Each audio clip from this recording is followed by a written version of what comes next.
Hello बच्चों, प्रस्तुत video कक्षा 3 के लिए बनाया गया है। हिंदी ज्ञान प्रवाह का 12वां पाठ है ऋतुराज बसंत। नाम से ही आपको पता चलता है कि ये बसंत ऋतु के बारे में इस पाठ में कहा गया है। बच्चों, इस बसंत ऋतु को ही क्या कहा जाता है? ऋतुओं का राजा कहा जाता है। इसे क्यों राजा कहा जाता है? बसंत ऋतु में क्या क्या बदल होते हैं, ये सब कुछ इस पाठ में वर्णन किया गया है। भारत प्राकृतिक सुषमा से संपन्न देश है। मतलब भारत में नैसर्गिक सौंदर्य सभी तरफ दिखाई देता है, जहाँ क्रमशः ऋतुएं आकर अपनी छटा बिखेरती है। मतलब यहाँ पर क्या होता है, जो ऋतुएं आती है, कितनी ऋतुएं हैं हमारे भारत देश में? 6 ऋतुएं हैं। और वो कैसे आती है? क्रमशः आती है। और जब वो क्रमशः आती है तब वो अपनी छटा बिखेरती है। बसंत ऋतु सभी ऋतुओं में श्रेष्ठ है, क्योंकि इस ऋतु में चारों ओर हरियाली छा जाती है।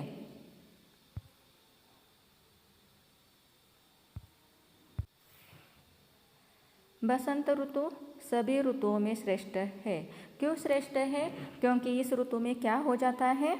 इस ऋतु में सभी ओर हरियाली छा जाती है। हर तरफ हरा हरा आपको दिखाई देता है।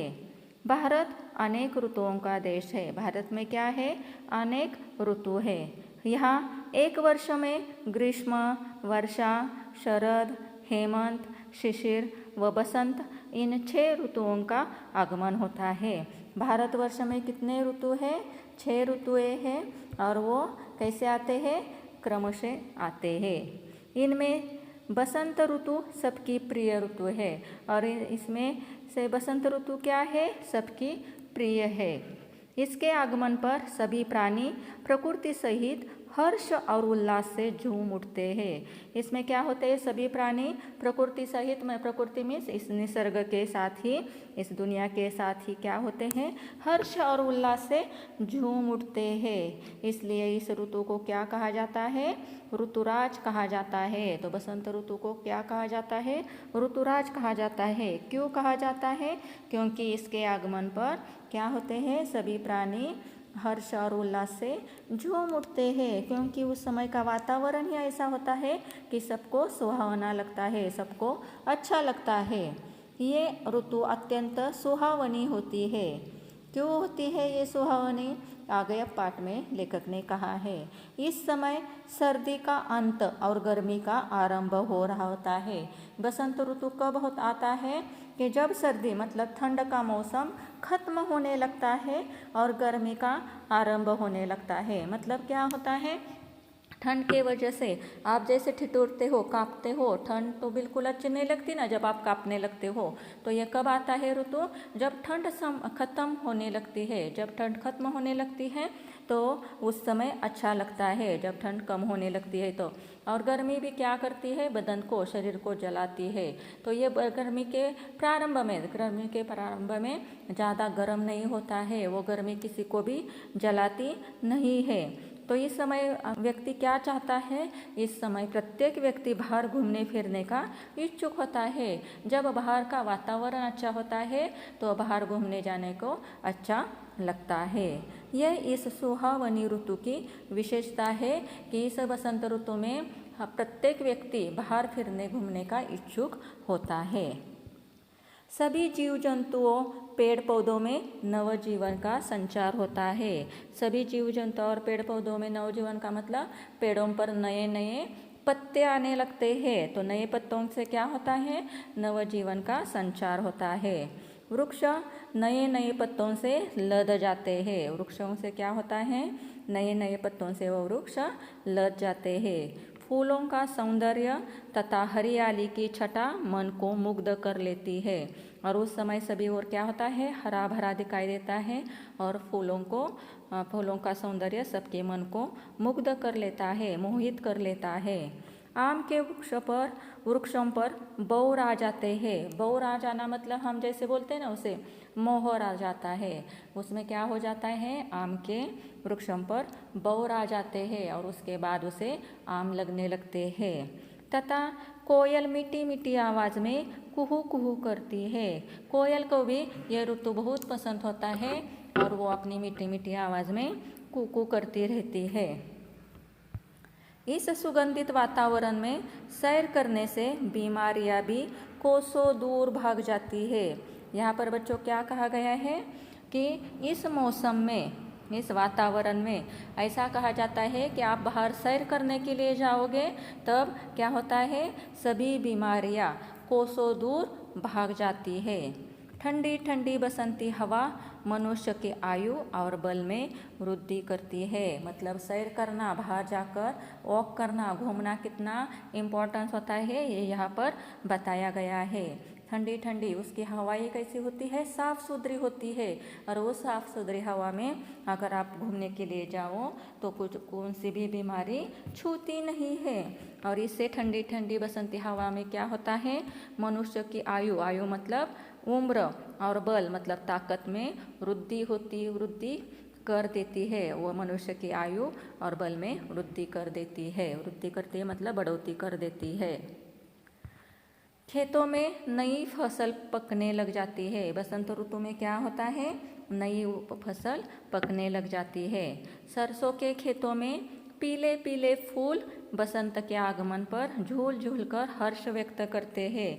उसी समय क्या होता है, सरसों मीन्स मोहरी का जो होता है, क्या मोहरी के खेत, उसमें कौन से फूल आते हैं, सरसों को पीले पीले कलर के फूल आते हैं और वो मानव ऐसा फूल प्रतीत करते हैं, अपना वो प्यार हर्ष व्यक्त करते हैं कि वो झूल झूल कर, आपने देखा होगा कि सरसों के खेतों में पीले पीले फूल कैसे झूल झूल कर, जैसे वह बसंत ऋतु के आगमन पर बहुत ही खुश हो गए हैं। हर्ष व्यक्त करना मतलब अपनी खुशी व्यक्त कर रहे हैं। और सीधे सिर उठाए हुए ऐसे लगते हैं जैसे ऋतुराज का स्वागत कर रहे हो। और सीधे सिर उठाए ऐसे लगते हैं मतलब कि ऐसे वो सीना तान कर खड़े होते हैं सरसों के खेत, तो उसमें ऐसा लगता है कि जैसे वो ऋतुराज बसंत का स्वागत कर रहे हो। सरोवर में कमल के फूल खिलकर पानी को इस तरह छुपा लेते हैं। तभी उसी समय सरोवर मतलब तालाब में कमल के फूल क्या करते हैं, जो पानी होता है वो छुपा लेते हैं ना, अपने पत्तों से, अपने पंखुड़ियों से पानी छुपा लेते हैं, मानो मनुष्य को संदेश दे रहे हैं। कमल के फूल क्या मनुष्य को संदेश दे रहे हैं, हमारी तरह अपने मन को खिलाकर दुनिया के समस्त दुखों और कष्टों को छुपा लो। कमल का फूल क्या कहता है, देखो मैं कैसे खिलता रहता हूँ, लेकिन मैंने क्या किया है, अपने अंदर कष्ट और दुख छुपा लिए हैं। तो आपको भी क्या करना चाहिए, मेरे तरह खिला हुआ दिखाई देना चाहिए और अपने अंदर दुख और कष्ट छुपा लेने चाहिए। आकाश में पंछी चहचहाट के साथ ऋतुराज का अभिनंदन करते हैं। उस समय पंछी भी क्या करते हैं, पक्षी भी आसमान में चहचहाते रहते हैं कि मानो कि वो क्या कर रहे हैं, ऋतुराज बसंत का अभिनंदन कर रहे हो। बसंत पंचमी को ऋतुराज के स्वागत के लिए उत्सव मनाया जाता है। बसंत पंचमी के दिन क्या किया जाता है, बसंत ऋतुराज का स्वागत करने के लिए उत्सव मनाया जाता है।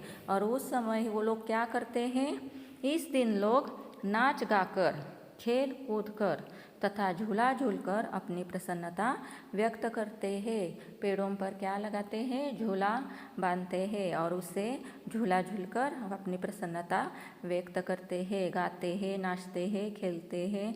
और घर घर में बसंती हलवा बनता है, चावल और केसरिया खीर बनती है और उस समय लोग पीले वस्त्र पहनकर अपनी खुशी मनाते हैं।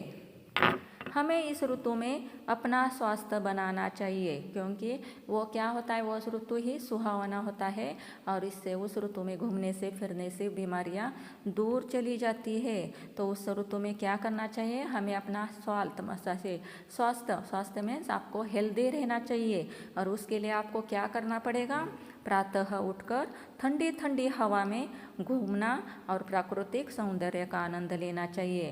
तो उस समय आपको क्या करना चाहिए, सुबह जल्दी उठकर वॉकिंग के लिए जाना है और जो नैसर्गिक सौंदर्य आपको दिखाई देता है, नेचुरल ब्यूटी जो आपको दिखाई देती है, उसका आनंद लेना चाहिए। तो ये बसंत ऋतु हमारे लिए क्या है, बसंत ऋतु हमारे लिए एक ईश्वरीय वरदान है और हमें इस वरदान का पूरा लाभ उठाना चाहिए।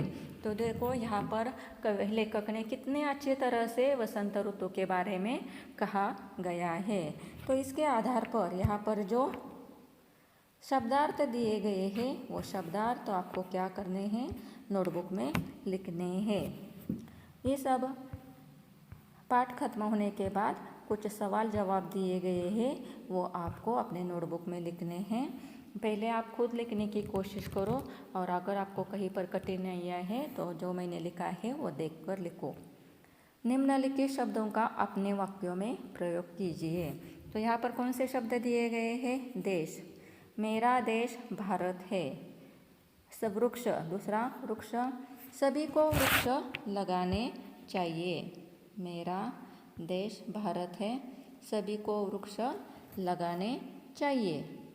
आवाज़, कोयल की आवाज़ मीठी होती है। दुनिया, एवरेस्ट पर्वत दुनिया का सबसे बड़ा पर्वत है। वरदान, बसंत ऋतु एक ईश्वरीय वरदान है। बच्चों, इसके अलावा भी आपको अलग वाक्य बनाकर लिखने की कोशिश करनी चाहिए। यही शब्द इस्तेमाल करके आपको अलग वाक्य बनाने चाहिए। रिक्त स्थानों की पूर्ति कीजिए। डैश ऋतु सबकी प्रिय ऋतु है। बसंत ऋतु सबकी प्रिय ऋतु है। आम के वृक्षों पर बौर आ जाते हैं। ठंडी ठंडी हवा, बसंती हवा मनुष्य की आयु और बल में वृद्धि कर देती है। सरसों के खेतों में पीले पीले फूल बसंत के आगमन पर झूल झूल कर हर्ष व्यक्त करते हैं। आकाश में पंछी चह चह कर ऋतुराज का अभिनंदन करते हैं। बसंत ऋतु एक ईश्वरीय वरदान है। यहाँ पर देखो बच्चों, मैंने यहाँ पर वर्ण विच्छेद किया गया है। आपको भी वर्ण विच्छेद करने की यहाँ पर कोशिश करनी है। कौन से शब्द है वर्ण विच्छेद के लिए, प्राकृतिक। तो जहाँ पर व्यंजन है वहाँ पर मैंने हलंत लिखा है, आपको भी वैसे लिखना है। आप उसमें गड़बड़ी करते हो, हलंत नहीं लिखते हो। तो जहाँ पर व्यंजन है वहाँ पर हलंत आपको लिखना चाहिए। पहला शब्द है प्राकृतिक, प र आ क रू त ई क अ। दूसरा है सुहावनी, स प्लस उ प्लस ह प्लस आ प्लस व प्लस अ प्लस व प्लस ई प्लस। ईश्वरीय, ई प्लस श प्लस व प्लस अ प्लस र प्लस ई प्लस य प्लस अ प्लस। ईश्वरीय।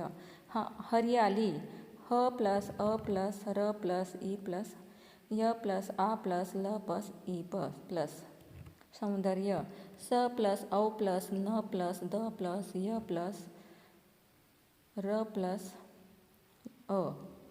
अब निम्नलिखित शब्दों में ता प्रत्यय लगाकर, ता प्रत्यय जोड़कर भाववाचक संज्ञा बनाइए। प्रसन्न, प्रसन्नता। विशेष, विशेषता। मनुष्य, मनुष्यता। सुंदर, सुंदरता। विनम्र, विनम्रता। मानव, मानवता। महान, महानता। मित्र, मित्रता। उदार, उदारता। निम्नलिखित शब्दों के पर्यायवाची शब्द लिखिए। फूल के लिए कौन से हैं, पुष्प,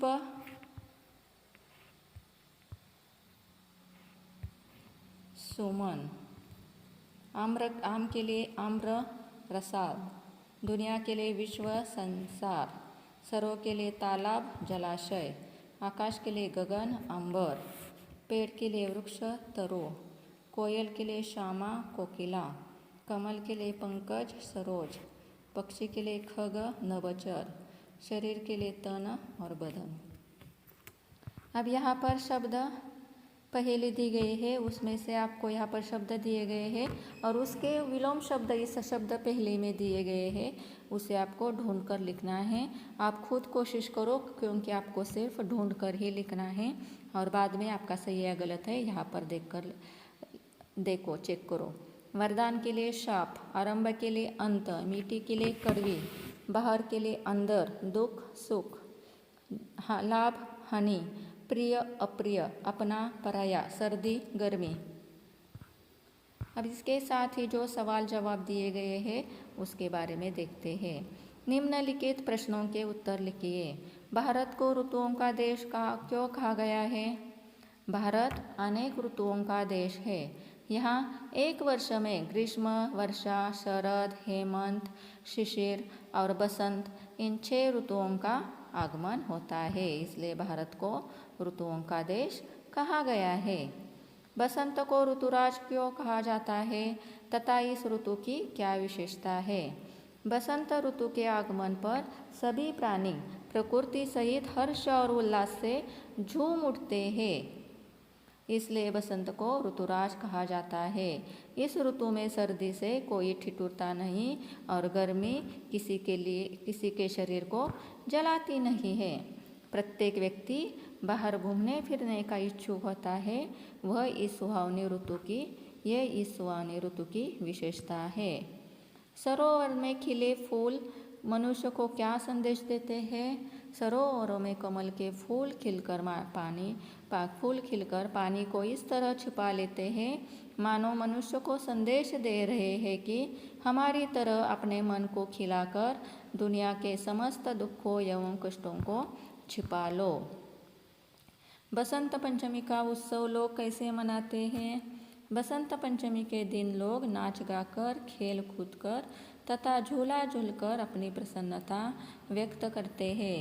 घर घर में बसंती हलवा, चावल, केसरिया, खीर बनती है। लोग पीले वस्त्र पहनते हैं। इस तरह बसंत पंचमी का त्योहार उत्सव मनाया जाता है। यहाँ पर बच्चों हमारा इस पाठ का एक्सप्लेनेशन हो गया है और उसके साथ ही जो कुछ सवाल जवाब दिए गए हैं, क्वेश्चन आंसर्स दिए गए हैं, वो पूरे हो गए हैं। आपको ये पूरे के पूरे उसके ऊपर दिया गया होमवर्क आपको नोटबुक में लिखना है। अगर आपको कोई डाउट है तो आप मुझे पूछ सकते हैं। Thank you.